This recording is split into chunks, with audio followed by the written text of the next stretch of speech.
Bonjour à tous et bienvenue pour cette nouvelle capsule de Passion RH qui sera consacrée au métier du recrutement.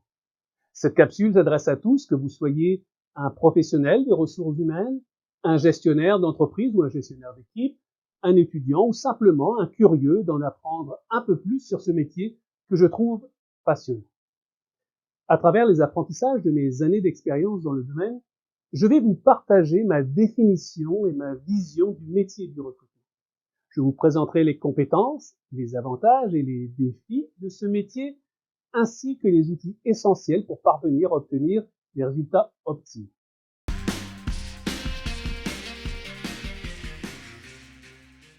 J'aimerais que nous nous accordions sur les termes du métier du recrutement en dehors des postes de direction ou de gestionnaire.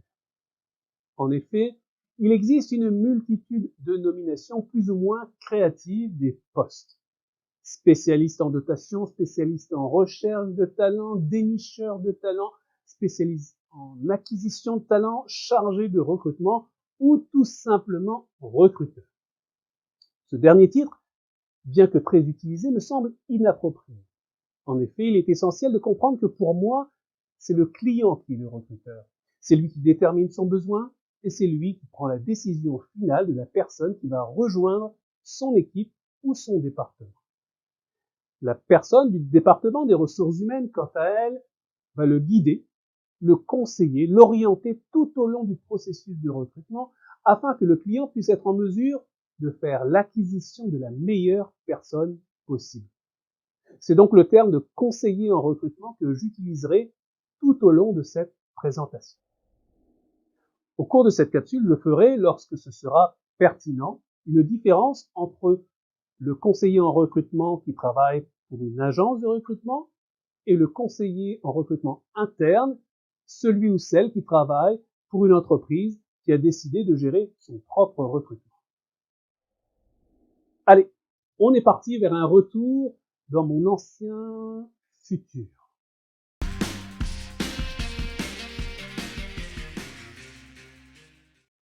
Le recrutement a été mon premier métier dans la discipline des ressources humaines.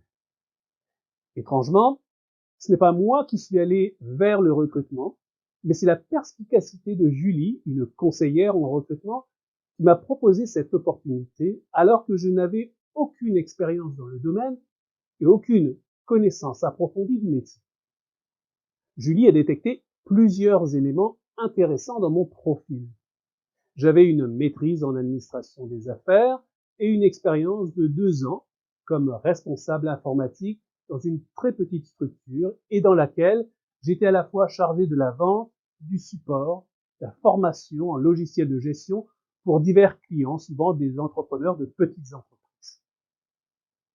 Dans les 4 premières années de ma carrière RH, j'ai travaillé dans des agences de recrutement spécialisées en technologie de l'information ici à Montréal. Je recrutais alors, dans le cadre de postes permanents ou contractuels, différents types de profils, programmeurs, chargés de projet, administrateurs réseau, analystes, et ceci pour différents clients, souvent de grandes entreprises ou des institutions publiques. Par la suite, j'ai intégré une entreprise de développement de jeux vidéo pour recruter en interne l'ensemble des développeurs informatiques, et ceci dans le contexte du recrutement massif. Notre équipe était en effet chargée de faire le recrutement d'environ 400 personnes par année. Et j'étais en charge de combler personnellement plus de 60 postes de programmeurs et chefs de projet informatique dans les 6 premiers mois de mon embauche. Rapidement, on m'a confié la direction du recrutement et j'ai évolué par la suite dans divers postes de gestion RH pour cette entreprise et quelques autres spécialisés toujours dans les technologies de l'information ou du divertissement. En dehors du Canada, j'ai eu l'opportunité d'effectuer et de gérer du recrutement en Chine, au Maroc, en France, en Grande-Bretagne, aux Émirats arabes unis et aux États-Unis.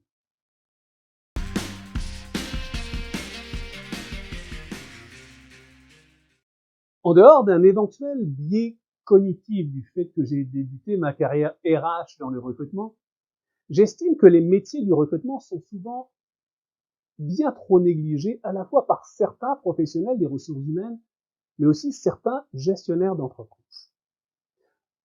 En effet, lorsque j'étais en charge de recruter pour mes équipes de recrutement, je faisais souvent face à des candidats sortant de l'école qui m'expliquaient naïvement que le recrutement était une porte d'entrée dans les RH pour 6 mois ou 2 ans, grand maximum, avant de faire quelque chose de plus sérieux. Lorsque je proposais de recruter une personne senior pour mes équipes RH, je devais souvent expliquer à la direction générale pourquoi, dans le contexte de l'entreprise, je ne pouvais me permettre de prendre un junior et que le recrutement était loin d'être un long fleuve tranquille. Je me souviens même d'un gestionnaire parlant du recrutement comme, je cite, une simple machine à saucisses. Enfin, il m'arrive souvent de voir des annonces pour des postes de conseiller en recrutement sur différents médias. Et je fulmine toujours intérieurement lorsque je sais que ces entreprises n'ont pas d'équipe de recrutement en place. Ces visions ont en commun de croire que le recrutement est une chose facile et ne nécessite pas de compétences pointues. Attention, je ne veux pas ici dire que le poste de conseiller en recrutement ne veut pas être confié à des profils juniors, mais que le poste doit être évalué à sa juste valeur dans le contexte de l'organisation et qu'au même titre que tous les autres métiers, RH ou pas, il convient lorsque l'on recrute une personne junior d'être en mesure de lui fournir un accompagnement dans le développement de ses compétences et dans sa pratique. Il faut réaliser que le conseiller en recrutement est la personne qui va représenter la vitrine de l'entreprise sur le marché souvent impitoyable du talent. La personne doit donc être en mesure de faire une différence importante pour répondre aux objectifs opérationnels et ou stratégiques de l'entreprise.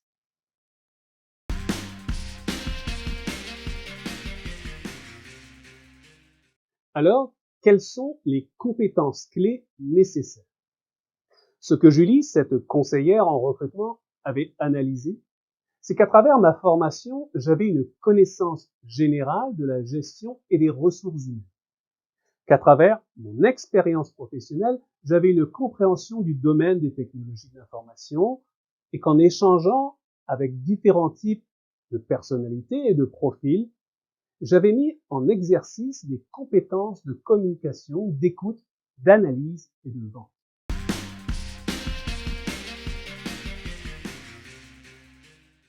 Il s'agit de bien comprendre les enjeux d'affaires du milieu de l'entreprise, autant les produits ou les services que développe cette entreprise.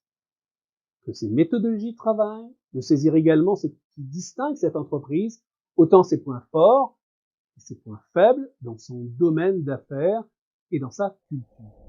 Lorsque je suis entré en fonction dans mon premier poste de conseiller en recrutement, on m'a donné une formation sur le processus du recrutement et juste après une formation sur les métiers technologiques. On m'a également fourni un lexique des technologies de l'époque. Cela m'a permis de mieux comprendre le besoin des clients et les compétences des candidats. J'avais ainsi des outils pour dénicher des candidats au profil intéressant, analyser leurs compétences et leur potentiel et enfin les présenter de manière adéquate aux clients externes. Si les candidats me semblaient répondre aux besoins, mais n'avaient pas 100% des termes techniques demandés par le client, je pouvais mettre de l'avant qu'ils possédaient des compétences techniques ou des expériences équivalentes. Plus tard, lorsque j'ai débuté ma carrière dans le domaine du jeu vidéo, je possédais une bonne connaissance du recrutement. Alors, ma première initiative a été de faire l'acquisition d'un livre assez technique sur le développement du jeu vidéo. J'ai aussi pris énormément de temps avec des gestionnaires informatiques et des développeurs pour mieux comprendre la réalité du développement informatique du secteur. À l'époque, le marché de Montréal était assez restreint en studios concurrents et donc en disponibilité de ressources spécialisées, expérimentées et qualifiées. Enfin, j'ai passé du temps avec mes collègues RH afin de mieux comprendre la culture et les valeurs et les programmes RH de l'entreprise.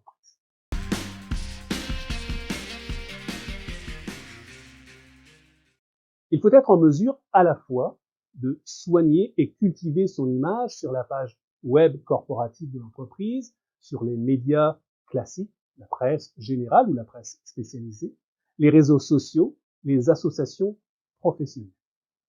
Il faut également être en mesure de faire une approche, un accueil et un suivi professionnel avec l'ensemble des candidats. Il faut savoir présenter succinctement et d'une manière structurée les profils de candidats sélectionnés aux clients internes ou externes, et assurer une communication constante avec ces derniers sur l'avancée des démarches. Dans les agences de recrutement pour lesquelles j'ai travaillé, nous avions toujours une obligation de présenter le profil d'un candidat avec un sommaire exécutif de son expérience professionnelle et des éléments clés que nous avions retenus lors de nos entrevues. Quand je travaillais dans le domaine du jeu vidéo, nous assurions une présence à un événement professionnel de l'industrie qui se tenait chaque trimestre à Montréal. La grande majorité de l'équipe de recrutement s'y retrouvait pour faire du social et nous avions toujours au moins un employé de production qui donnait une conférence ou participait à un panel de développeurs. Nous apparaissions ainsi comme une figure de proue dans l'industrie du jeu vidéo locale et nous étions capables d'attirer plus facilement les talents.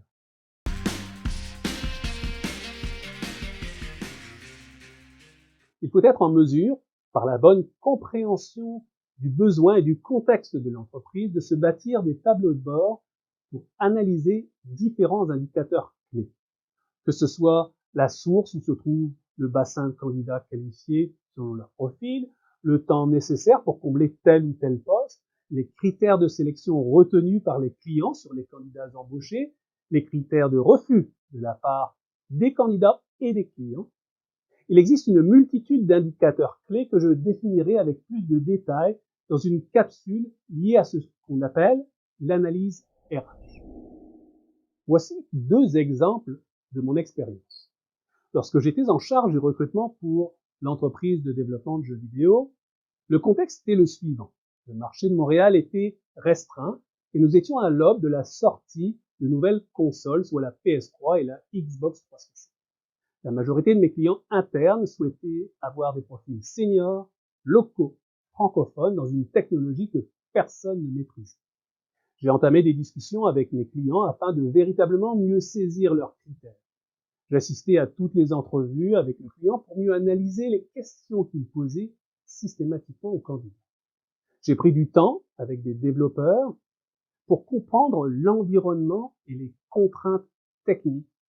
Et cela m'a permis d'étendre mes recherches de candidats dans les secteurs de la télécommunication et de la simulation militaire qui étaient assez matures et disponibles à Montréal. Cette voie nous a permis ainsi de combler de nombreux postes. Nous avions également un rapport des activités du recrutement que nous devions remplir d'une manière hebdomadaire. J'ai repris cette base et j'ai su l'améliorer tout au long de ma carrière afin de sortir des éléments clés pour mieux définir les performances de mes équipes et surtout mieux les guider dans leur poste.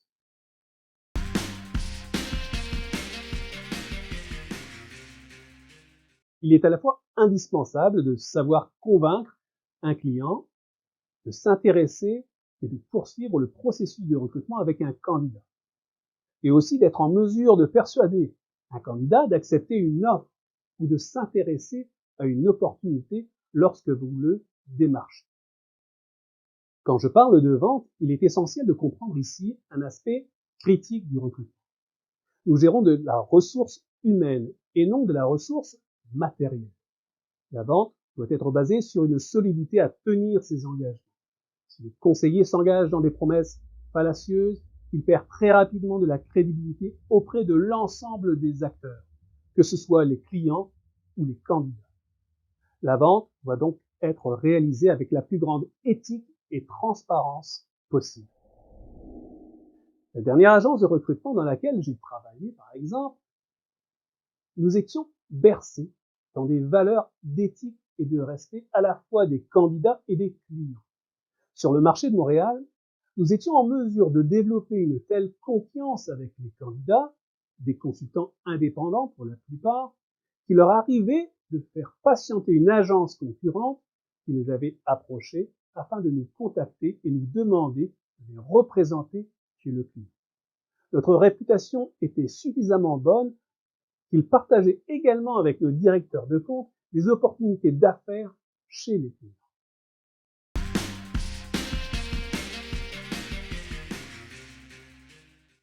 L'outil essentiel et incontournable est plus communément appelé dans sa forme anglophone un ATS pour Applicant Tracking System. Dans sa version francophone, on peut utiliser le terme de système électronique de suivi des candidatures.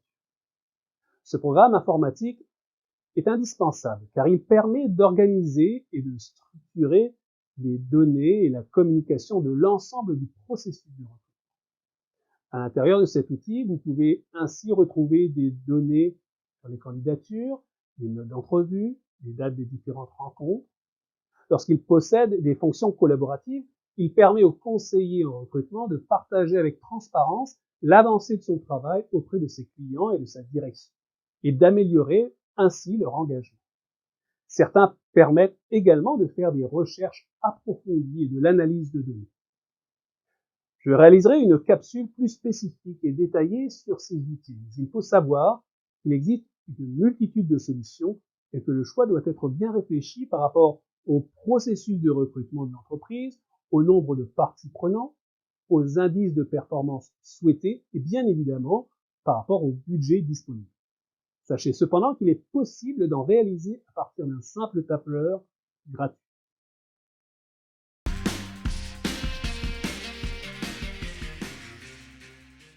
La vie professionnelle est un aspect important dans la vie de la majorité des gens. En tant que conseiller en recrutement, vous avez la gratification de pouvoir apporter un impact réel et direct dans la vie des personnes. Comme conseiller en recrutement, vous êtes amené à rencontrer un nombre important d'individus venant de différentes entreprises, différents métiers, différentes cultures. Vous pouvez ainsi engranger énormément de connaissances sur différents métiers et pratiques. Vous devenez une source d'intelligence d'affaires sur les pratiques de vos concurrents et sur la réalité du marché que vous pouvez utiliser dans le développement de votre propre carrière et dans l'amélioration des pratiques de l'entreprise pour laquelle vous travaillez. Pour les conseillers en agence, une importante partie de la rémunération est souvent basée sur le nombre de placements effectués.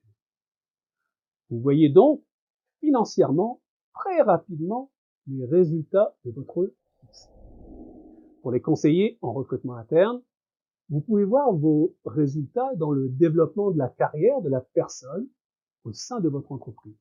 Vous pouvez également voir le résultat sur les livrables de votre entreprise, recevoir la gratitude de vos clients internes et de la nouvelle recrue. Pour ma part, je me souviendrai toujours de ce directeur général qui m'a remercié, qui m'a félicité pour ce que je cite, l'extraordinaire travail que mon équipe et moi avions réalisé dans l'année. Avec une équipe relativement junior, nous avions réalisé plus de 400 embauches dans un contexte difficile.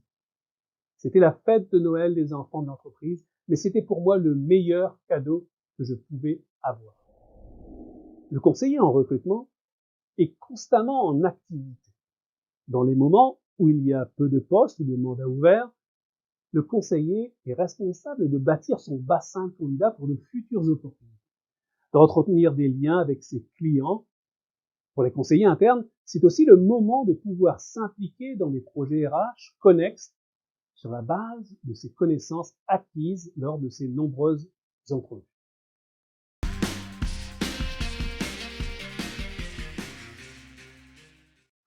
On gère de l'humain et donc de l'intangible. Un candidat peut accepter une offre et au dernier moment revenir sur sa décision. Ceci m'est arrivé pour mon tout premier placement. La directrice m'avait coaché sur comment accompagner la personne dans son processus de démission. Le candidat avait signé son contrat avec notre client, il avait donné sa démission à son employeur, il m'avait dit combien il était ravi de changer. Et le vendredi après-midi, précédant son début chez le client, il m'a informé qu'il venait tout juste d'accepter une contre-offre de son employeur et qu'il se retirait de l'opportunité. Cela m'a quelque peu déstabilisé, mais Sean, ma directrice, m'a dit que ça faisait partie de la job et que ça pouvait arriver même si on pensait avoir fait tout parfait. les probabilités de succès pour combler un poste avec le meilleur candidat sont faibles. Il faut donc s'armer de patience et de persévérance. En effet, à chaque étape du processus de recrutement, le conseiller et son client doivent prendre une décision de poursuivre ou d'arrêter le processus avec un ou des candidats.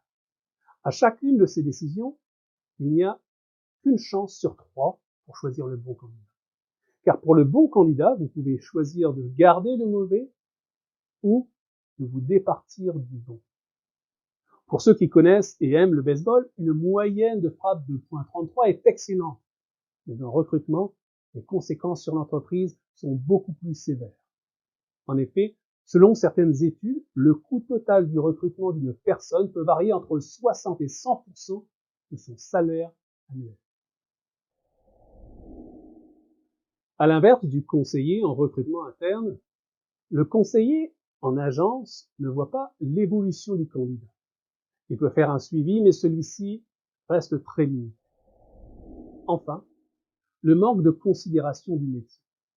Beaucoup de personnes ne connaissent pas la complexité du recrutement. Ils attendent souvent de recruter le mouton à 5 pattes, rapidement et facilement, en faisant abstraction de la réalité du marché et des contraintes de l'entreprise, que ce soit la rémunération, l'image de marque de l'entreprise, la capacité d'évolution de carrière.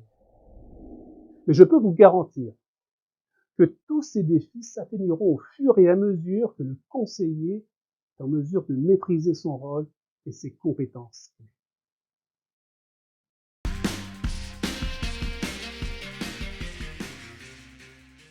Soignez votre collaboration. Comme je l'ai mentionné dans une précédente capsule, le recrutement est un travail d'équipe. Il convient aux conseillers en recrutement de collaborer avec l'ensemble des parties prenantes, en amont et en aval du processus. Comme conseiller en recrutement interne, grâce à l'intelligence d'affaires acquise auprès du candidat, le conseiller pourrait participer à des projets d'amélioration des pratiques et des politiques des ressources humaines de son entreprise.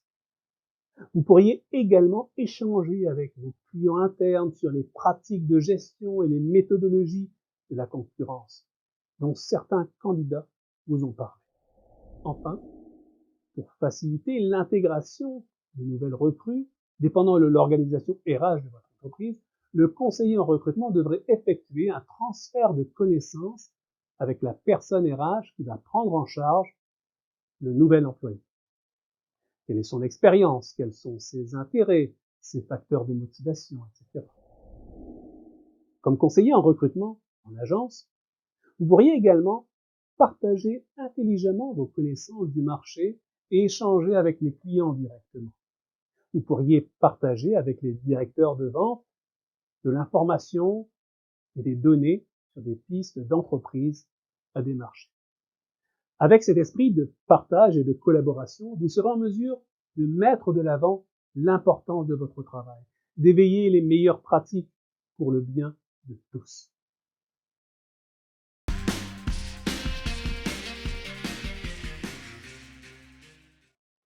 Nous arrivons bientôt au terme de cette capsule, alors voici les 5 éléments clés à retenir. Le poste de conseiller en recrutement n'est pas un poste à prendre à la légère. Il requiert de nombreuses compétences clés qu'il convient de développer pour maximiser ses résultats. Le métier de conseiller en recrutement comporte de nombreux avantages, mais aussi quelques défis. Je vous encourage à choisir cette voie non pas par défaut, mais parce que vous avez bien compris les tenants et aboutissants du recrutement. Le marché de la recherche de talent est impitoyable. Le conseiller en recrutement doit soigner les étapes du processus de recrutement.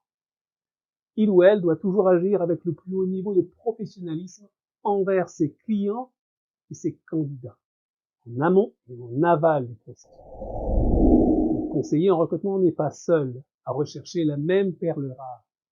Il doit réaliser une bonne analyse du besoin de son client, de son environnement et du marché externe. Il convient qu'il ou elle fasse preuve de créativité et surtout de proactivité pour bâtir un bassin de candidats à fort potentiel, afin de mieux répondre aux attentes de ses clients qui arrivent trop souvent en dernière minute. Le conseiller en recrutement doit être fier de son travail. Il peut avoir un impact direct et réel sur la vie d'individus et sur les résultats de son entreprise. C'est un privilège rare et cependant une responsabilité qui nécessite toujours d'agir avec professionnalisme et un grand niveau d'éthique. Voilà, nous sommes arrivés au terme de cette capsule. J'espère qu'elle vous a plu et qu'elle a participé à améliorer vos connaissances et votre compréhension du métier du recrutement. N'hésitez pas à me contacter, à partager vos commentaires, il me fera plaisir d'y répondre. Enfin, n'hésitez pas à partager cette capsule avec votre réseau si, comme moi, vous avez la passion des RH.